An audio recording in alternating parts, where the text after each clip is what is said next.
Selamat datang di channel Pemuja Malam. Jangan lupa like, share, and subscribe ya. Terima kasih.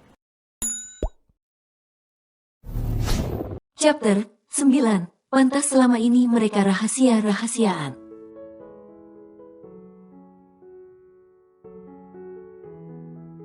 Sejujurnya dia juga tak paham dengan apa yang terjadi dengan gadis itu.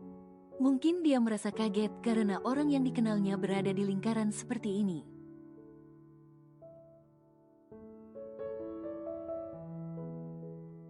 Aku mau pulang tuan. Oke, aku antar kamu pulang.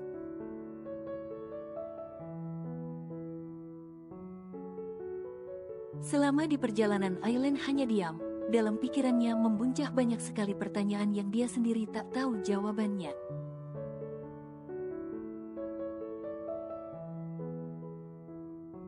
Asmi. Yah, jika Asmi berada di tempat itu, artinya dia adalah bagian dari orang-orang itu. Tapi untuk apa?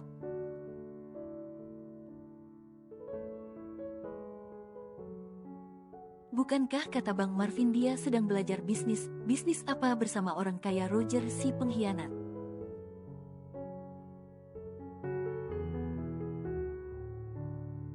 Sayang sekali Aileen tadi tak begitu mendengar apa yang mereka bicarakan.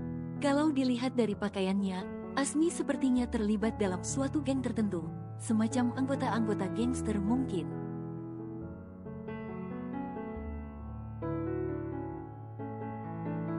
Tunggu, kalau Asmi bagian dari mereka, berarti Bang Marvin yang menawari Asmi kerja itu. Tapi apakah Bang Marvin juga bagian dari mereka?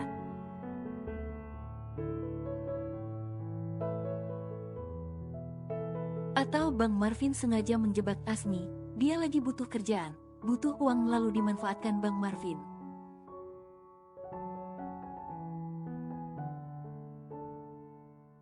Aileen tak yakin dengan pikirannya sendiri. Saat ini dia benar-benar dibingungkan dengan keadaan. Aileen harus cepat sampai rumah, dia harus tanya langsung pada Bang Marvin soal ini.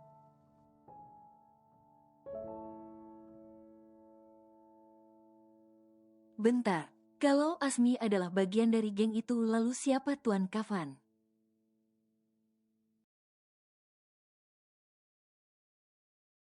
Kenapa Tuan Kafan tadi sempat bilang mereka adalah musuhnya dan Roger berkhianat menjadi mata-mata musuh?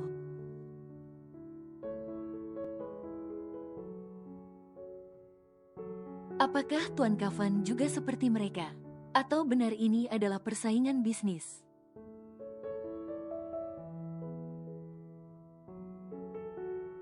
Tuan, Aileen memberanikan diri untuk bertanya pada Kafan. Siapa mereka tadi Tuan?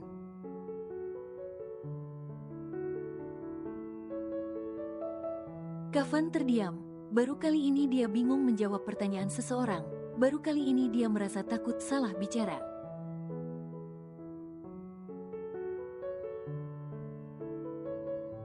Gadis ini tak boleh tahu siapa dirinya. Apalagi di sana di klan musuh ada sahabatnya yang saat ini membuat gadis ini syok. Kafan harus mencari jawaban yang tepat.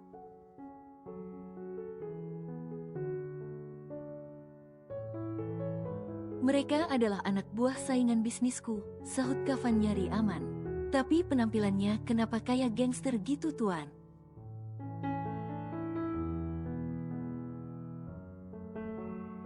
Dan tadi siapa orang-orang yang Tuan suruh untuk membawa Roger? Mau diapakan dia Tuan? Aileen mencecar pertanyaan pada Kafan.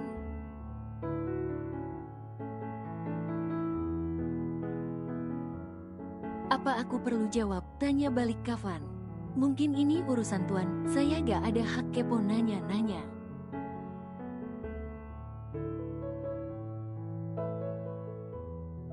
Tapi, sebentar lagi di mata semua orang aku adalah istri Tuan, Nyonya Kafan Mallory.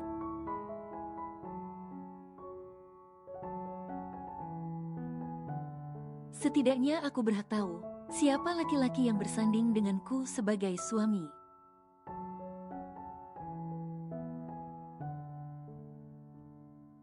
Lagi pula di situ ada temanku Tuan, teman terbaik yang aku punya. Kenapa dia bisa berada bersama mereka? Tolong Tuan kasih aku penjelasan.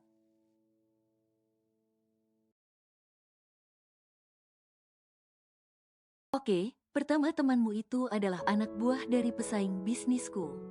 Ya semacam bodyguard lah, dia bisa bela diri kan?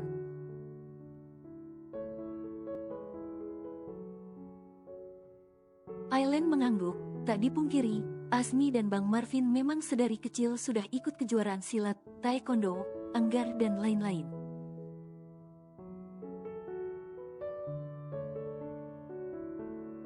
Mereka jago menguasai ilmu bela diri, sedangkan dirinya, Aileen hanya mendapat sedikit warisan ilmu dari Asmi dan Marvin.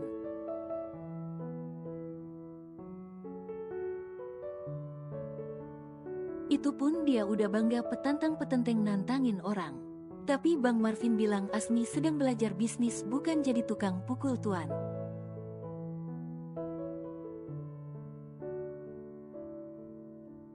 Ya mungkin saja dia sedang dilatih bosnya untuk tangguh.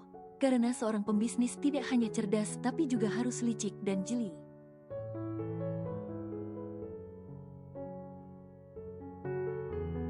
Makanya dia diterjunkan langsung, jelas Kavan. Jadi kalau Asmi berada di pihak musuh Tuan, apakah Tuan suatu saat nanti akan melukainya?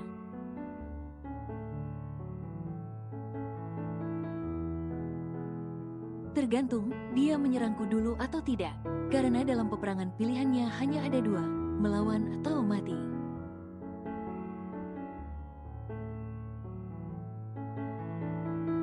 Tuan tolong Tuan jangan sakiti Asmi, dia sahabatku Tuan, sahabat kecilku, tolong Tuan, jika Tuan mau menghajarnya ingat aku Tuan.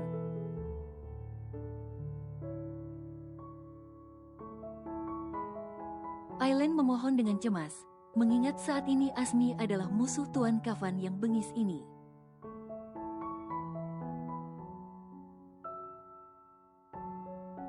Kenapa aku harus mengingatmu? Tanya Kavan.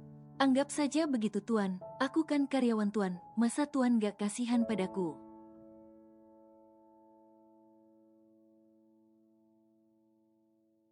Apa seorang sahabat sangat berharga untukmu? Dia adalah bagian terpenting dalam hidupku Tuan. Sahabat baik itu bagaikan jiwa kita.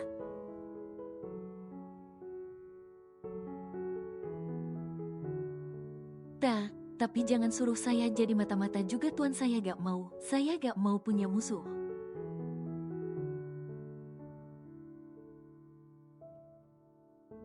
Kavan tersenyum tipis. Bodoh sekali kamu ini, mana mungkin aku menjadikanmu mata-mata.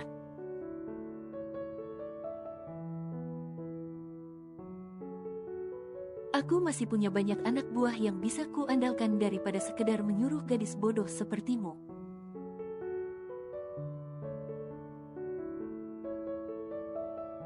Kali ini aku rela deh dikatain bodoh oleh Tuan.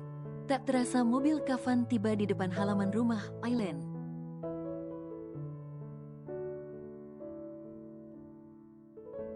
Makasih Tuan, tapi aku belum bisa ngajak Tuan mampir, ucap Aileen sebelum turun dari mobil.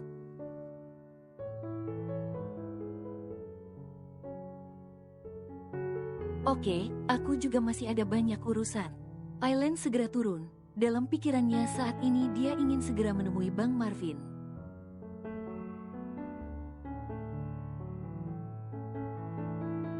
Memberondong semua pertanyaan yang ada di kepalanya. Aileen, panggil Kavan tiba-tiba.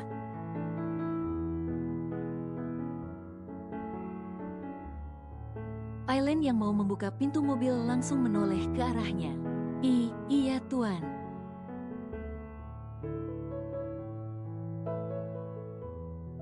Berhati-hatilah, jaga dirimu baik-baik, karena banyak rupanya musuhku di sekelilingmu.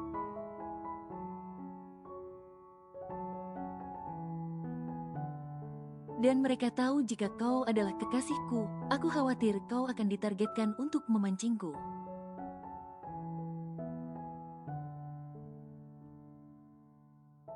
Jadi berhati-hatilah, jika ada apa-apa segera kabari aku, pesan Kavan. Jujur Aileen jadi was-was setelah mendengar ucapan Kavan, serasa hidupnya langsung tak aman.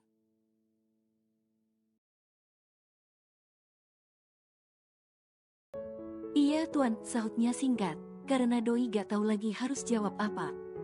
Aileen segera turun dan mobil Kavan segera pergi.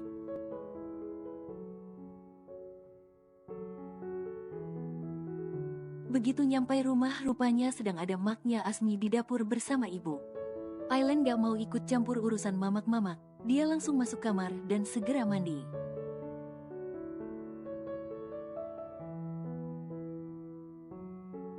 Selesai mandi, Aileen keluar kamar. Di dapur sepi, sepertinya mamaknya Asmi udah balik.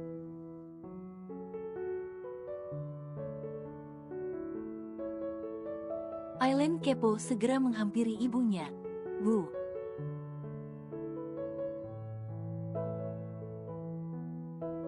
Loh, kamu udah pulang, Duk? Udah dari tadi, Buk, ini aja udah selesai mandi.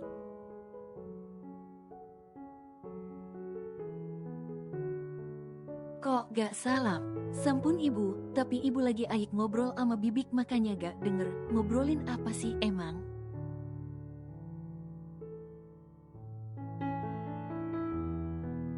Oh, itu Bibik cerita kalau Asmi udah bisa kirim uang ke rumah. Hebat kan, Duk, dia baru kerja berapa hari ikut si Marvin. Udah bisa kirim uang buat benerin genteng sama beli pintu baru, terang ibu.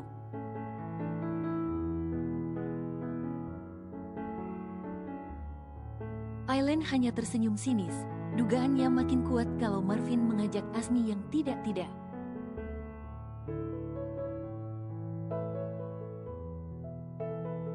Pantas selama ini mereka rahasia-rahasiaan kalau lagi bahas soal kerjaan. Oh ya Bu, seharian ini lihat Bang Marvin kesini gak?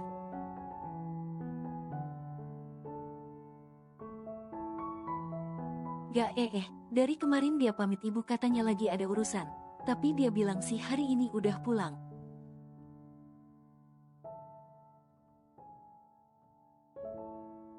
Ya udah, Aileen mau ke rumah Bang Marvin, Bu. Assalamualaikum. Duk, aduh, ya waalaikumsalam.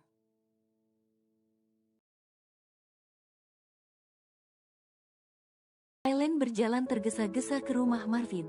Suasana rumah sepi, mungkin Bude lagi keluar rumah.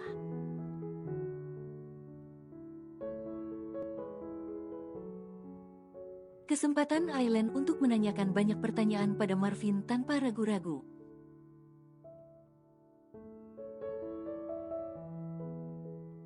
Mobil Marvin terparkir di depan rumah, berarti lelaki itu ada di dalam. Bang, panggil Aileen dari depan pintu.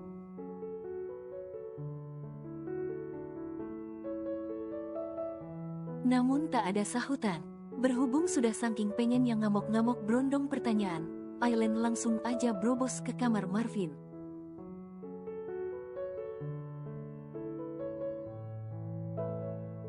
Bang Marvin, Aileen mencoba mengetuk pintu dulu, takut ada penampakan aneh di dalam.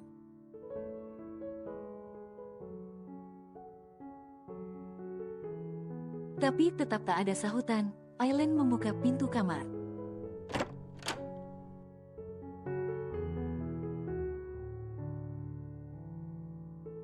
Cukup terdiam mematung di depan pintu saat Aileen melihat kamar Marvin. Bahkan kamarnya saja tak seindah kamar laki-laki ini.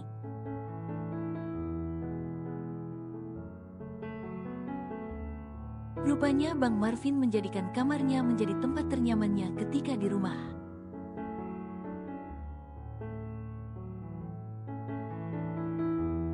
Aileen berjalan pelan. Bang, gue masuk ya, lu lagi di kamar mandi apa?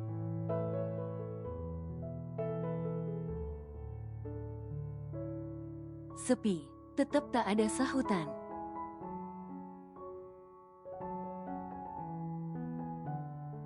Aileen duduk sembari menatap kamar Marvin.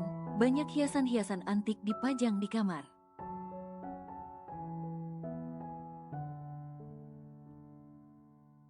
Sebuah samurai digantungnya di atas tempat tidur. Aileen merasa begitu nyaman di ruangan ini.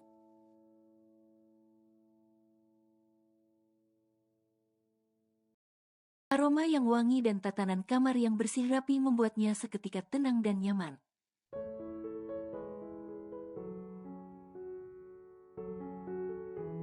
Di sisi meja Aileen melihat sekotak kayu diletakkan di sana. Apa itu harta karun?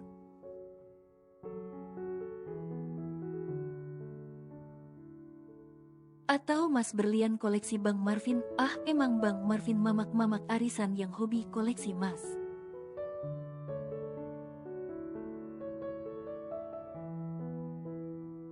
Marvin berjalan menghampirinya, baru mau diambil, sebuah tangan lebih dulu mengambilnya.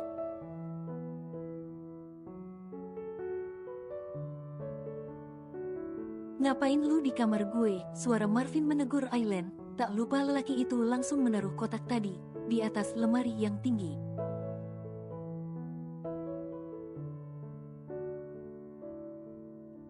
"Dari mana sih? Gue panggil-panggil gak nyahut," balas Aileen.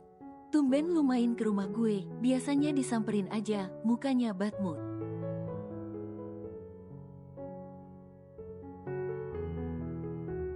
"Ada hal penting yang mau gue tanyain ke lu.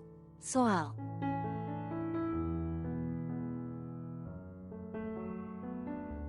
"Asmi." "Oh, lu mau nanya ya soal Asmi yang udah bisa kirim uang buat Bibi?"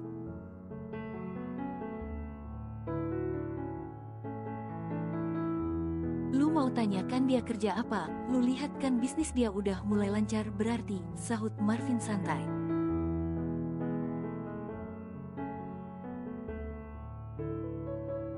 "Bukan itu." Lalu, cekungan alisnya dinaikkan sebelah.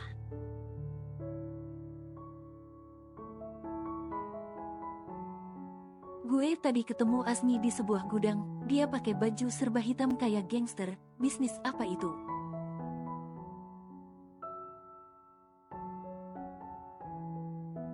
"Dek." Marvin menatap Aileen tajam, sorot matanya seolah tengah tertangkap basah.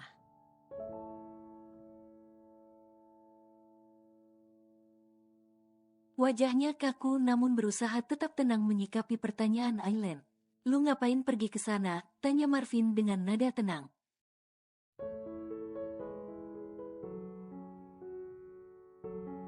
"Jawab bang, bisnis apa yang lu dan Asmi lakuin? Apa bisnis yang gak beres?"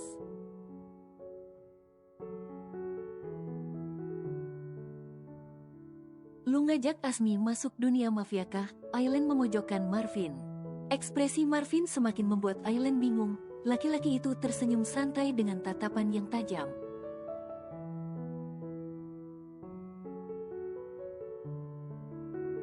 "Lu terlalu keseringan nonton film Jepang, makanya jadi berekspektasi ketinggian."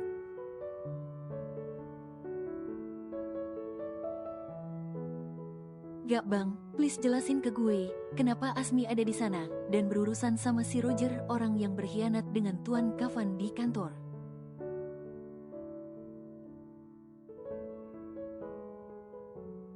"Mungkin aja si Roger itu ada urusan sama bos kita, lu tahu kan kalau bisnis kita ini ekspor-import barang."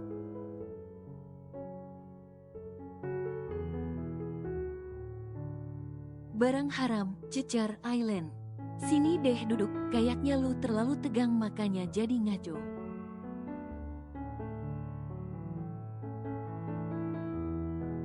Marvin menggandeng tangan Aileen membawanya duduk di meja makan. Tangan Aileen cukup dingin dan menggigil, sepertinya dia sedang menahan marah.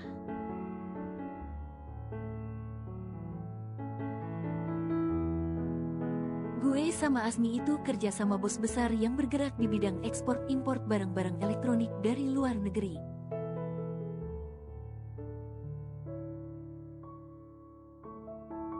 Ada juga barang-barang bekas dari sana terus kita perbaiki lagi dan dijual lagi di sini dengan harga yang terjangkau.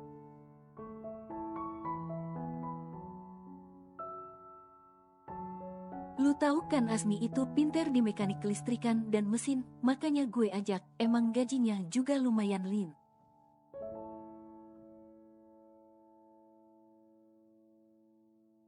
Marvin mencoba menjelaskan pada Aileen memberi pemahaman pada gadis itu. "Mungkin aja temen kerja lu itu beli barang-barang bekas itu, makanya lagi negosiasi sama Asmi.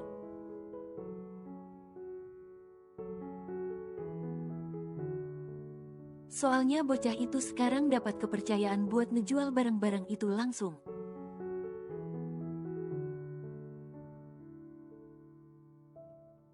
"Tapi kenapa harus di gudang yang gak kepakai bang? Kan bisa ketemuannya di kafe atau tempat lain," mungkin, protes Aileen masih gak percaya.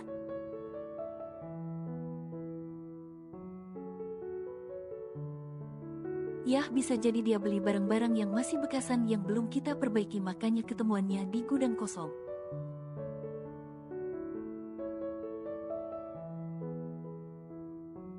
kalau di tempat keramaian orang jadi banyak yang tahu.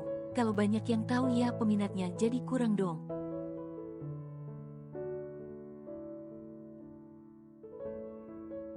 Apalagi kalau tahu harganya beda dan bisa diperbaiki sendiri, itu strategi marketing namanya.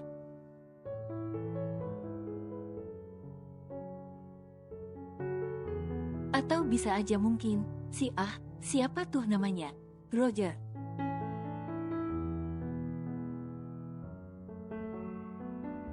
Nah, si Roger itu mau ikut join bisnis, makanya Asmi ajak ketemuan di tempat yang gak banyak orang tahu.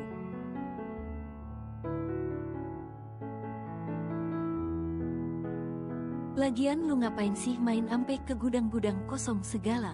Lagi survei markas baru buat ngobrol gak jelas sama Asmi, atau lu punya bestie baru?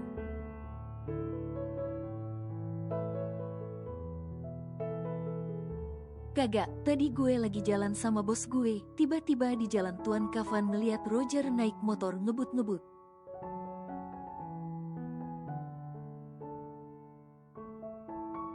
Roger kan lagi dicurigai di kantor gegara masuk ruangan CEO ngendap-ngendap kerekam CCTV, makanya kita ikuti.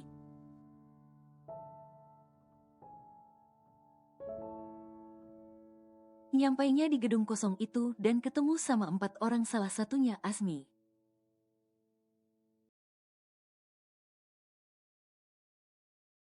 Sahut Aileen tenang yang kini mulai percaya dengan penjelasan Marvin. Lu denger mereka ngomongin apa? Selidik Marvin.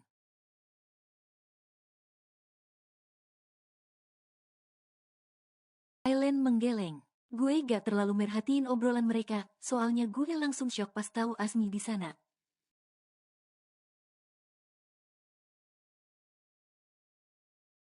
Marvin meminum segelas air putih sampai habis, seperti tengah meredam sesuatu pada dirinya.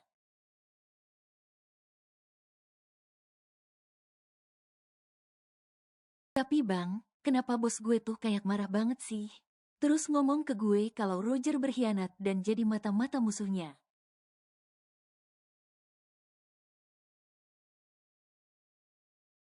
Emang tempat kerja abang bermusuhan sama bos gue? Tanya Aileen lagi. Doi bener-bener belum lega dengan penjelasan yang diterimanya.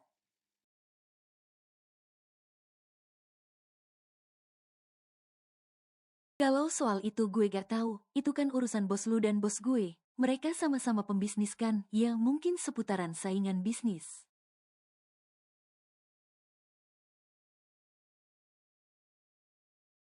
Tapi kalau lu pengen tahu lebih jelas ya tanya Roger, sahut Marvin. Lu gak tahu, tapi Asmi tahu kan?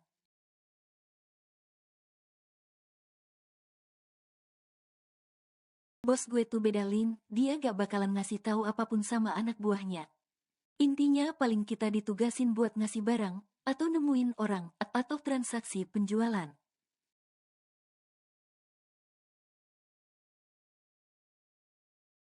Selebihnya ada tangan kanan bos yang nyelesain semuanya. Aileen merengut, Doi kayaknya masih bingung dengan apa yang dilihatnya tadi.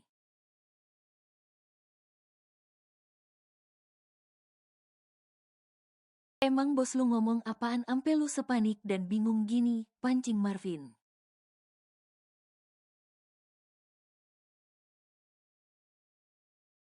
Ya, itu, dia cuman bilang kalau Roger berkhianat sama dia. Terus pas gue ngejar Asmi dia nelpon anak buahnya dan Roger dibawanya pergi, tapi gue gak tahu dibawa kemana.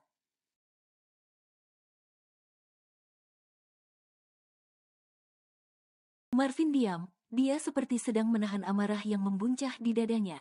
Bahkan tangannya sampai begitu kuat menggenggam gelas di tangannya, sorot matanya begitu tajam.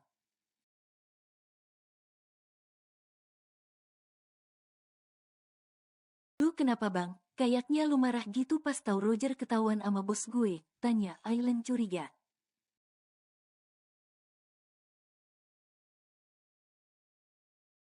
Marvin langsung memaksakan bibirnya tersenyum lebar, wajahnya dibuat seramah mungkin.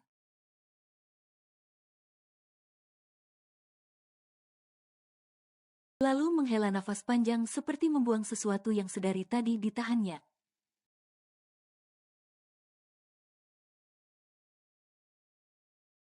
Curigaan amat sih lu, gue itu juga lagi mikir sebenarnya ada apa, gue jadi ikutan penasaran kayak lu.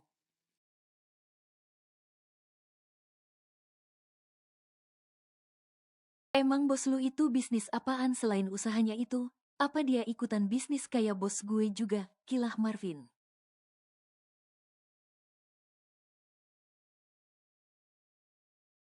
Lin, lu masih gak percaya sama penjelasan gue?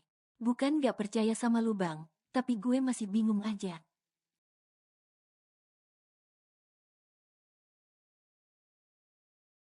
Kayaknya apa yang gue lihat ini bener-bener buat gue mikir yang macem-macem.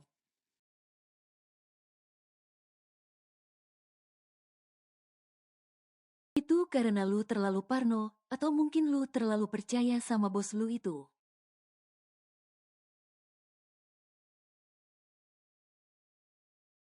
Masa sih Lin, lu lebih percaya bos lu yang baru kemarin lu kenal ketimbang gue yang sedari kecil udah bareng sama lu?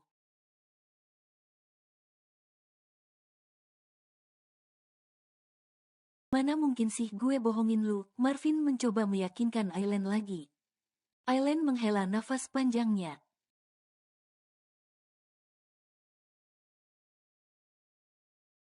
Ruwet nian hidup ini. Bener ya bang, lu kagak sedang ngibulin gue, lu gak lagi bohong sama gue.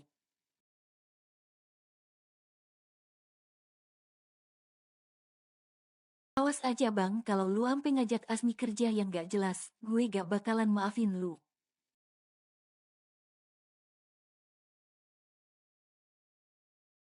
Ancam Aileen, Doi tetap masih engganjel aja sama penjelasan Marvin, tapi Doi gak punya cukup alasan buat ngebantah itu.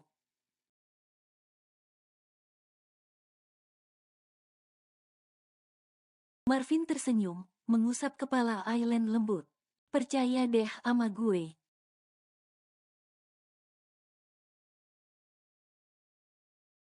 Marvin tahu kalau Aileen masih curiga dan meragukan penjelasan darinya. Tapi Marvin mencoba tenang, dia tetap seperti menahan sesuatu yang begitu mengusik dirinya.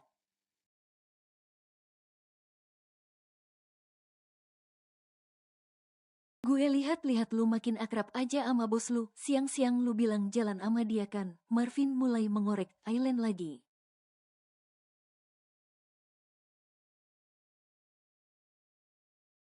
Gue kan jadi asisten kedua Tuan Kafan bang, jadi kalau asisten Li lagi banyak tugas dan gak bisa nemenin Tuan Kafan ya diganti gue.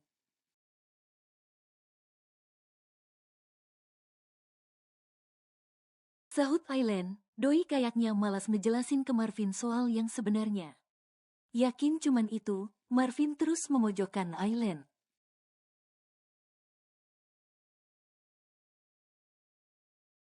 Abang kepo deh, cibir Aileen. Bukan kepo Lin, apa salahnya sih gue nanya soal hubungan lu sama cowok lain? Gue kan abang lu juga.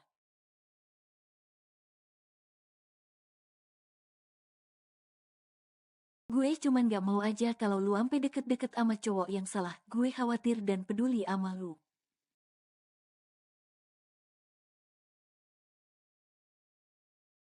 Pancingan Marvin berhasil membuat Aileen percaya. Gak bisa dibantah sih, emang Marvin kan udah dianggap kayak abang sendiri.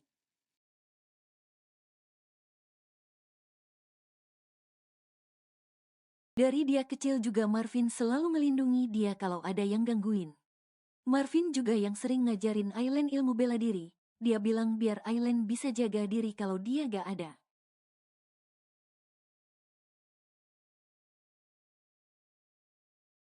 Jadi lu keberatan kalau gue peduli sama lu? Tanya Marvin dengan nada kecewa.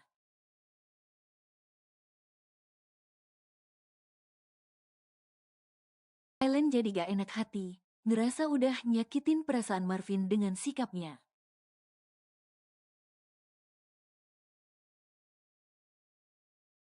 Bukan gitu bang, tapi kayaknya gue belum bisa cerita sama lu sekarang deh, nanti pasti bakal gue ceritain, jawab Aileen.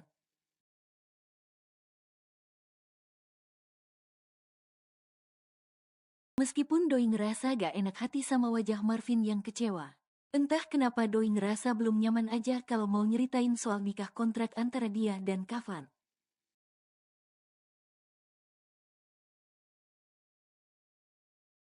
Oke deh kalau lu belum mau cerita, tapi lu udah gak curigaan lagi sama gue kan?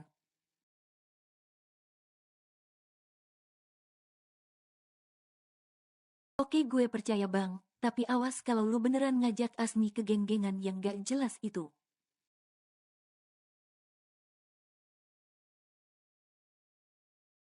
Gue gak bakalan maafin lu, gue sendiri yang bakalan ngehajar lu bang.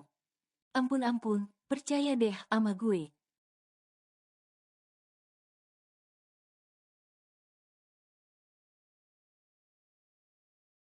Seorang laki-laki yang sudah tak berdaya tangan badan dan kakinya diikat di kursi di ruangan gelap.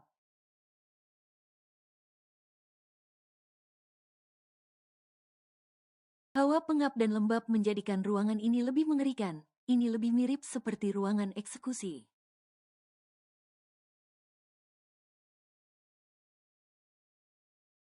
Laki-laki itu hanya diam berusaha mengkondisikan pandangannya untuk bisa beradaptasi dengan kegelapan.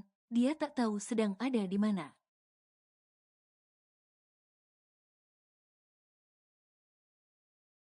Tak lama kemudian terdengar suara deritan pintu lalu disusul derap langkah beberapa orang yang sepertinya sedang menuruni tangga.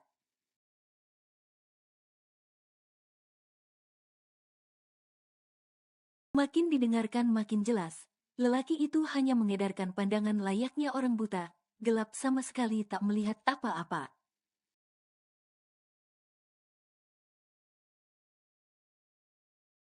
Tiba-tiba bias cahaya menyilaukan matanya yang sedari tadi berada di tempat gelap.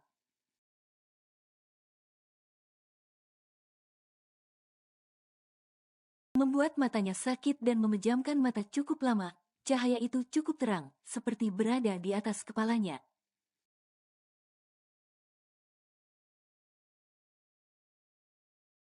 Apa kabar si penjilat? Sebuah suara yang sangat dikenalinya dengan baik menyapanya.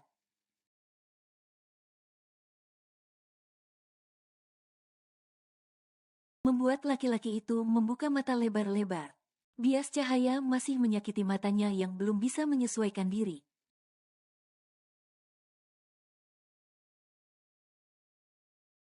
Tetapi pelan-pelan dia bisa melihat 3 orang laki-laki yang berdiri tepat di depannya.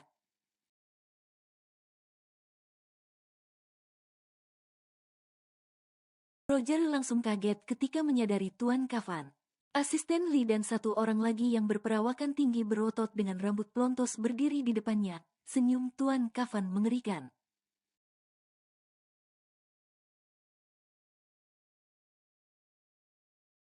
Tuan, pekiknya kaget. Haha, rupanya kau masih mengenaliku pengkhianat, tapi baguslah.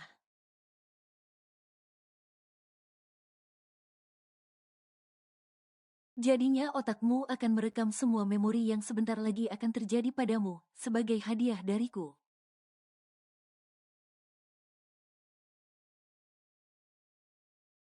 Ujar Kafan, ucapannya santai namun terdengar begitu mengerikan.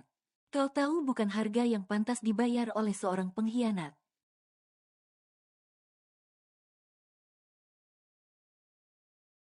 Tuan sudah salah paham, aku sama sekali tidak mengkhianati Tuan. Roger masih berusaha membujuk Kafan.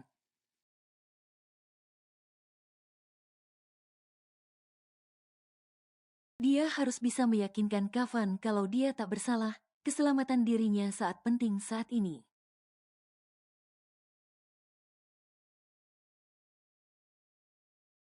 Aku bertemu dengan orang-orang tadi itu karena aku punya hutang sama mereka, Tuan.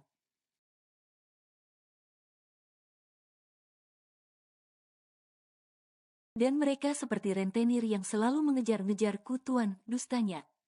Kafan hanya tersenyum sinis. Rupanya bocah tengik ini mau bermain-main dengannya.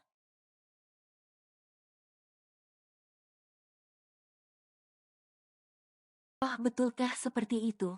Sungguh Tuan, percayalah padaku Tuan, aku tidak mungkin mengkhianati Tuan yang jelas-jelas selama ini sudah banyak membantuku.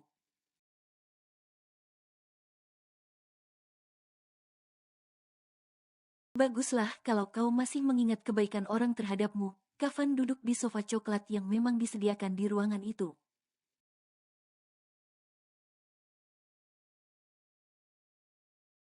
Sejenak Roger menilik ke seluruh sudut ruangan. Benar ruangan ini lebih mirip ruangan penyekapan dan eksekusi.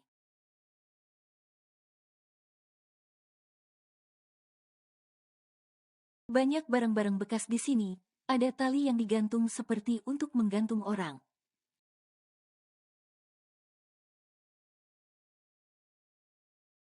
Ada cambuk, ada juga beberapa benda-benda tajam termasuk pistol di meja dekat Kafan duduk.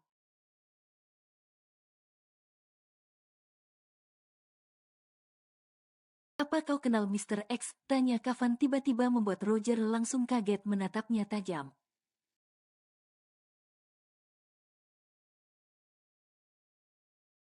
Mr. X, gumamnya kaget. Dari mana Kafan tahu soal Mr. X? Aku harus bisa meyakinkannya kalau aku tidak ada hubungannya dengan Mr. X bisa bahaya ini, gumamnya dalam hati.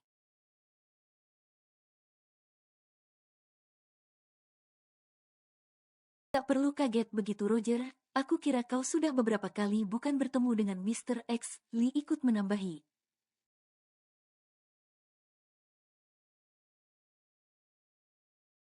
Hei kau asisten Lee, jangan membuatku seolah terpojok di depan Tuan Kafan.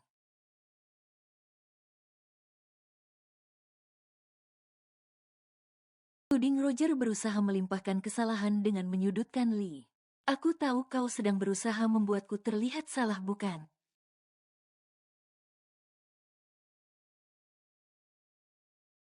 Lee tersenyum sinis, bisa-bisanya dia masih berakting di saat semua kebusukannya sudah kebongkar, memang benar-benar penjilat Roger ini.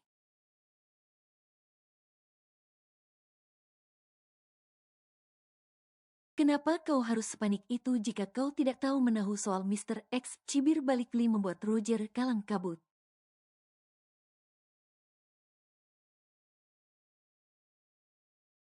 Apa maksudmu? Roger masih berusaha menutupi dirinya. Katakan saja apa yang kau tahu dari Mr. X dan apa yang Mr. X suruh dari kamu, kalau kau masih mau mendapatkan ampunan dari Tuan Kafan.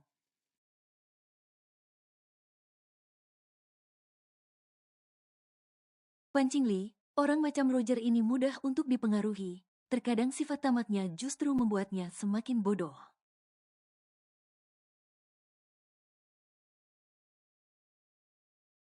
Roger berpikir sejenak, benar juga kalau dia menceritakan siapa Mr. X yang dia ketahui pada Tuan Kafan.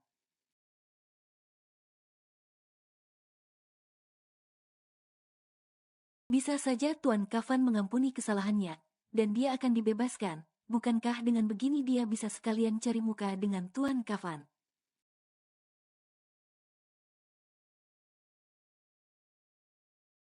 Setelah dia bebas baru dia akan memutarbalikkan fakta menyampaikan berita lain pada Mr. X.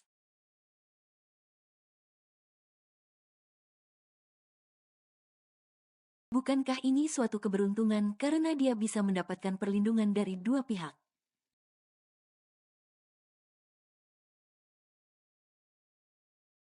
Ah, nasib mujur memang selalu berpihak padanya. Benarkah Tuan jika aku memberitahu Tuan, aku akan dibebaskan? Roger sudah terpancing.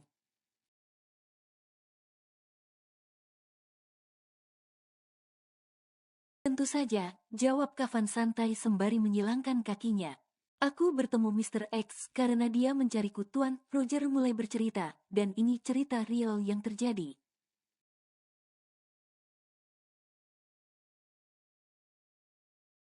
Awalnya aku memang terjerat hutang dengan salah satu anak buahnya, sampai aku dipanggil oleh Mr. X karena dia tahu aku karyawan Tuan.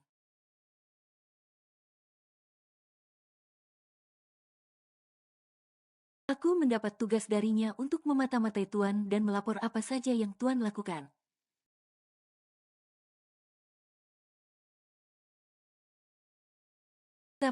Tapi sungguh Tuan, aku sama sekali belum memberitahukan apapun pada Mr. X.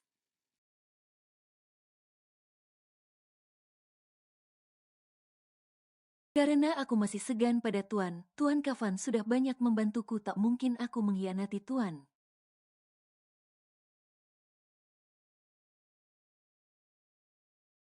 Jelas Roger menggebu-gebu benar-benar ingin meyakinkan Kafan atas ceritanya. Betulkah? Tanya Kafan santai.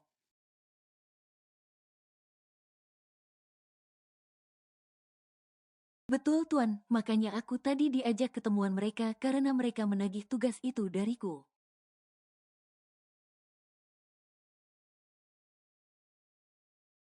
Tapi aku masih menutupinya Tuan, aku berusaha mencari alasan agar mereka tidak mendapatkan informasi apapun tentang Tuan.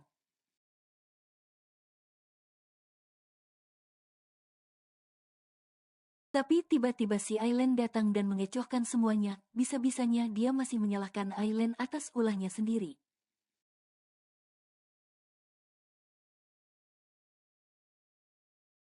Lee berjalan ke arah meja, lalu membuka laptopnya dan langsung memutar video CCTV saat si Roger diam-diam masuk ke ruangan CEO lalu ditegur Aileen.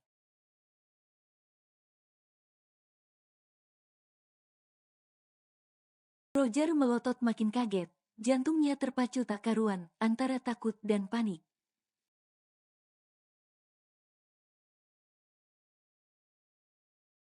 Lalu ini apa Roger, kenapa kau masuk ruanganku mengendap-endap seperti itu seperti mencari sesuatu?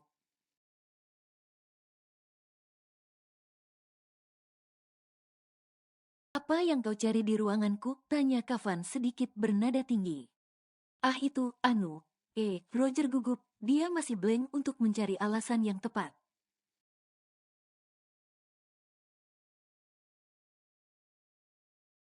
Ah iya Tuan, itu saya masuk karena saya mau nyari laporan yang saya kasihkan ke Tuan. Tapi ada catatan yang harus saya revisi.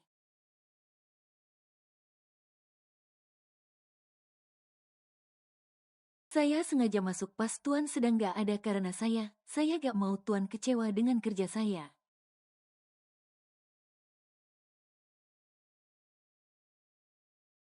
Tapi, gadis OB itu tiba-tiba masuk dan menuduhku yang tidak-tidak, dia malah mengancamku Tuan.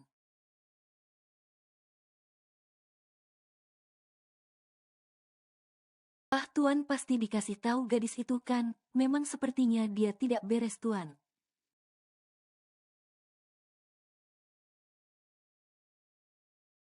Kelihatan sekali dia tidak suka denganku Tuan, makanya dia cari-cari kesalahanku.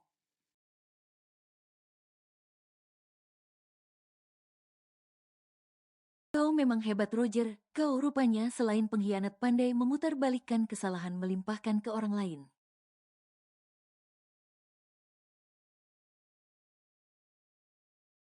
Rupanya aku punya orang licik yang bodoh sepertimu, tuding Kavan. Sungguh Tuan aku tidak bohong, percayalah padaku Tuan, gadis itu yang sudah memfitnahku.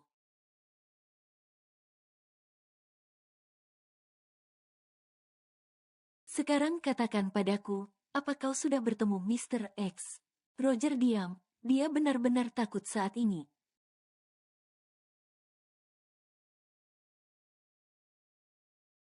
Davin maju langsung melayangkan satu bogeman mentah tepat di pelipis Roger. Laki-laki satu ini sudah gerah menahan hasrat memukulnya.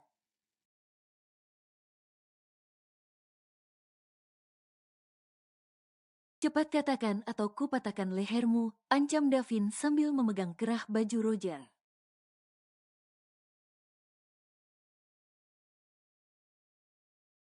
Tenang dulu kawan, jangan kotori tanganmu untuk memukul orang pengkhianat sampah macam dia ini, ujar Lee menenangkan Davin.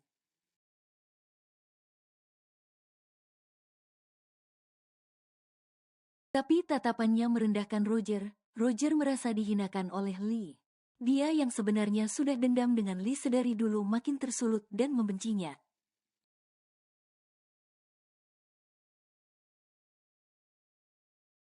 Bang, si kacung satu ini, awas saja kalau aku lolos akan aku bunuh dia.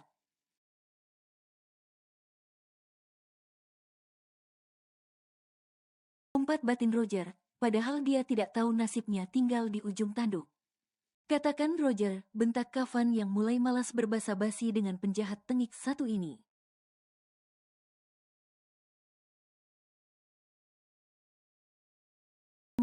Maaf tuan, saya memang pernah bertemu dengan Mr. X beberapa kali. Tapi sumpah tuan saya tidak pernah melihat wajahnya, karena dia selalu memakai topeng.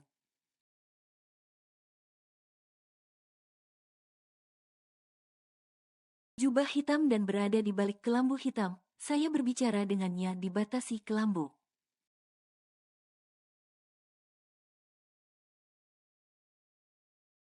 Sang Roger yang sudah menggigil ketakutan.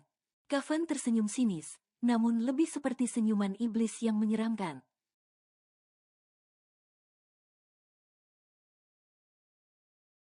Kavan berdiri dari tempat duduknya, meraih pistol yang ada di meja dan memainkannya di jarinya, diputar-putar kayak main yoyo.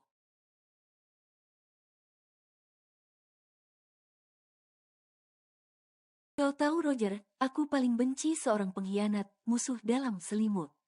Aku tidak bisa memaafkan perbuatan konyol seperti itu, ucap Kavan santai tetap sambil memainkan pistolnya.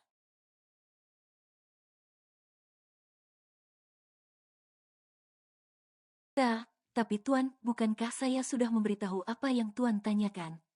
Roger makin ketakutan, badannya gemeteran tak karuan, nasibnya akan segera berakhir.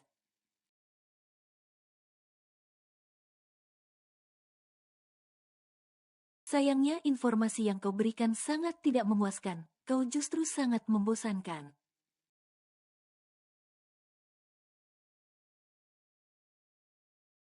Orang sepertimu akan sangat merugikan orang lain jika dibiarkan berlama-lama di dunia ini.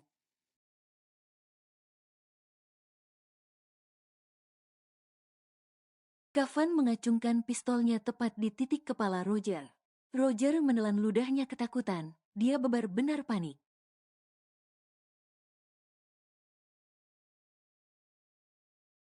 Ampuni saya Tuan, tolong jangan bunuh saya janji saya bisa memberikan informasi soal Mr. X pada Tuan.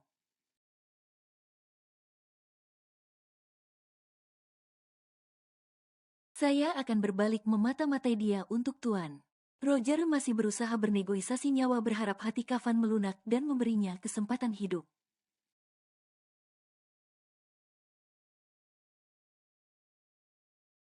Sayangnya aku sudah tak butuh lagi, jawab Kavan dengan senyum sinisnya.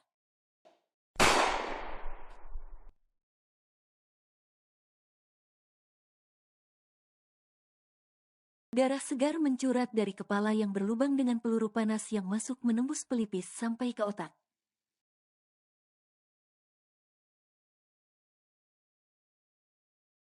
Roger sudah dikirimnya ke neraka. Davin, urus mayatnya, titah Kavan sambil melepas pakaiannya yang kotor terkena darah Roger si malang.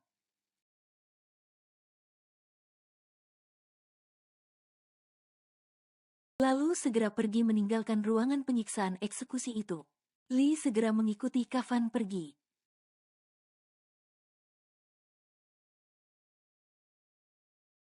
Dasar bodoh, konyol sekali hidupmu kawan, sampai harus mati sesia-sia ini.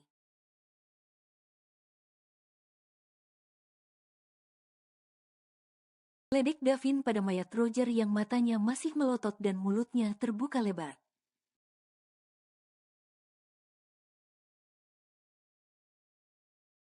Mungkin sebelum meninggal dia ingin mengatakan negosiasi lagi pada Kavan. Kau adalah orang yang paling sia-sia hidupmu.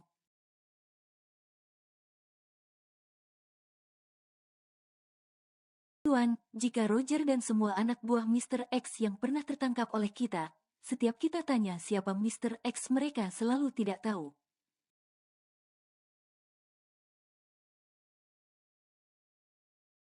Bukankah itu artinya Mr. X memang sengaja merahasiakan identitas dirinya dari siapapun?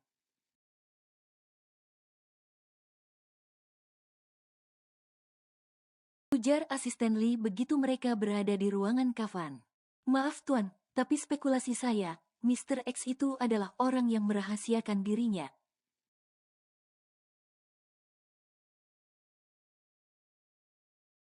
Tapi dia begitu gencar menyerang Tuan dalam segala aspek. Apa itu artinya dia adalah orang yang ada di dekat Tuan atau mungkin orang yang memiliki dendam masa lalu dengan Tuan?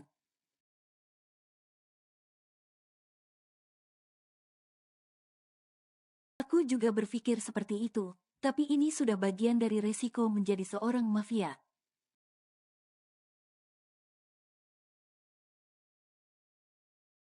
Tugas kita saat ini adalah selalu waspada terhadap siapapun, sahut Kavan menanggapi spekulasi yang Lee ajukan.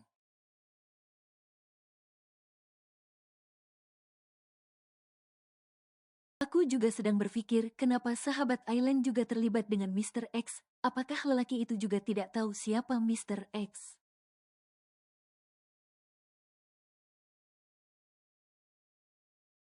Perlu saya kawal lagi Nona Aileen Tuan? Biarkan dulu, aku kira dia masih bisa menjaga dirinya dengan baik.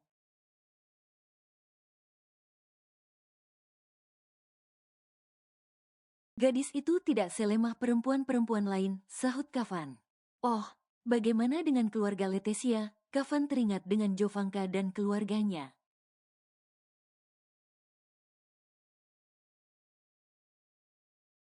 Takut keluarga satu itu bikin masalah lagi dengannya. Seperti yang sudah Tuan perintahkan, saya sudah menemui Tuan Letesia di kantornya.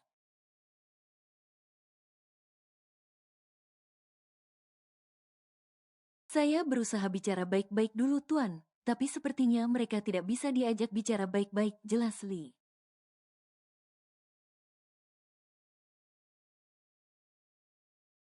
Lalu, rencananya saya ingin memancing mereka sekali lagi Tuan, mereka kan biasa membuat pencitraan di media.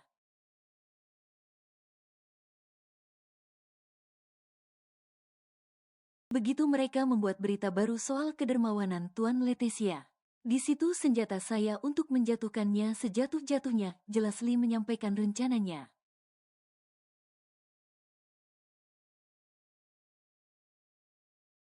Saya juga sedang menunggu reaksi dari Nona Jovanka lagi Tuan. Sebab saya yakin dia tidak mungkin hanya satu kali melakukan tindakan bodoh itu.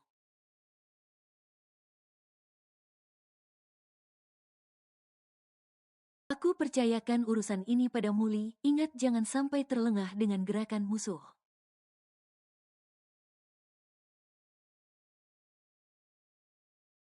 Kita harus bertindak 10 kali lebih cepat dari tindakan yang akan mereka lakukan.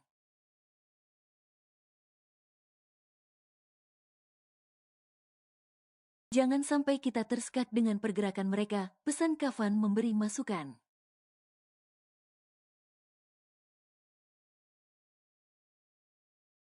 Siap Tuan, saya akan segera laksanakan semua perintah dari Tuan. Li menjawab dengan penuh antusias, laksana seorang perwira upacara kepada sang pembina.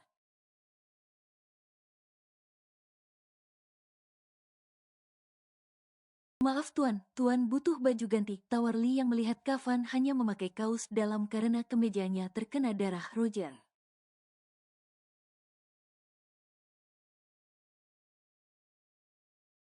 Itu ide bagus, balas Kafan. Kenapa sih gak bilang, iya boleh, atau iya aku butuh baju ganti, jawaban Tuan Kafan memang terdengar jaim.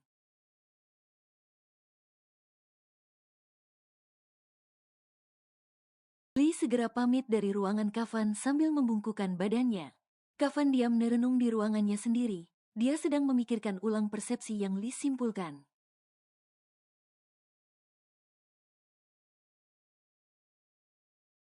Bisa jadi memang benar Mr. X adalah orang yang paham dengan Kafan.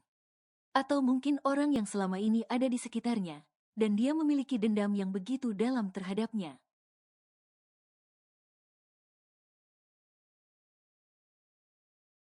Mr. X adalah orang cerdas yang memiliki taktik penyerangan yang bagus. Kafan harus mengakui itu.